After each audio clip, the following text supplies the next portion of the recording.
Dante's Boxing Nation, what's going on, guys? So Devin Haney has been chasing Teofimo Lopez for years, and he may have finally completely cornered him. And it's once again because Devin Haney put himself in the best position by traveling to Australia twice to become the undisputed champion at the lightweight division.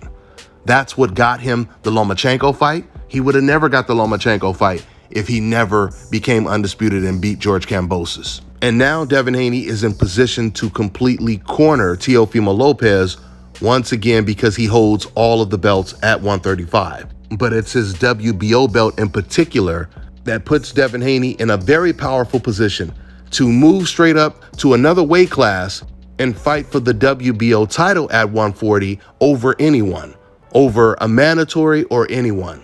And who is the WBO champion at 140? It is Teofimo Lopez. So originally the WBO, they were going to have Arnold Barboza fight against Jose Ramirez for the vacant WBO title. And if Devin decided to move up, he was going to be the one that was going to fight Barboza instead of Jose Ramirez.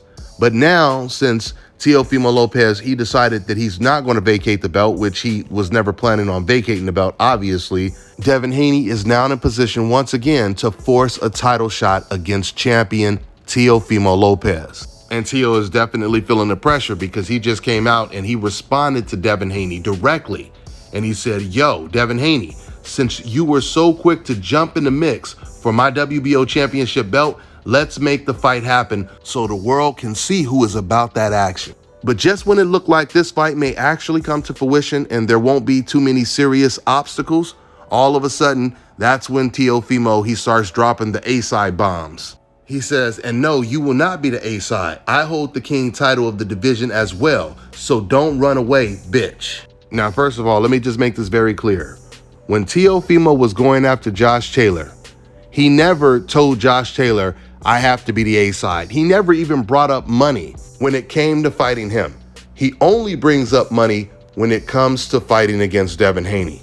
You know, when it comes to the whole A-side talk, unfortunately in the sport of boxing, and it's starting to look more and more like this is the case, the A-side usually is the fighter who's willing to walk away from the negotiation table, the fighter who is really not that interested in taking the fight in the first place. Because that's exactly how this situation looks with Devin Haney and Teofimo Lopez.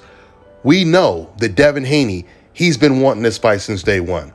We know that Lopez has never been interested in this fight. So it'll be really interesting to see how negotiations go. But I can tell you this, if Teofimo tries to demand some ridiculous number like $10 million, I'm talking about when he does serious negotiations, not talking about when his father told Bill Haney, we want 20 million.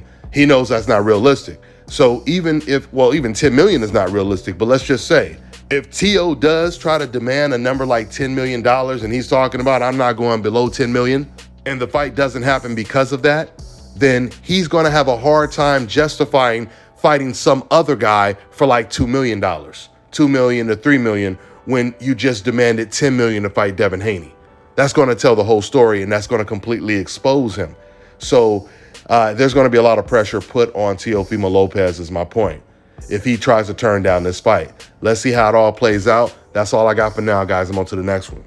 All right, now check this out, guys. If you're looking to repair eczema scars, burns and bruises, dark spots and blemishes, fever blisters, diabetic ulcers, this right here is the perfect product for you guys. It's called LO Key Face and Body Oil. Athletes and top-ranking boxers, they're also using it after training to reduce swelling, inflammation, and to ease the pain. So get yours today. Go to lodkey.com, like them on Facebook, and follow them on Instagram. Let me tell you guys about Issa Israel Law Firm. It is a full-service legal practice based in Denver, Colorado, an emerging hub for combat sports and high-altitude training. If you're a fighter inside or outside of the ring and you need a law firm you can trust to fight for you, visit thefighterfirm.com or email help@iilawfirm.com. Legal representation is usually limited to plaintiffs or defendants in Colorado, but iFirm can help anyone in the world with trademarking their business name, logos, and U.S. immigration issues. This brother has been my attorney for a while and helped guide me through all kinds of business and civil issues, so make sure you guys go to thefighterfirm.com.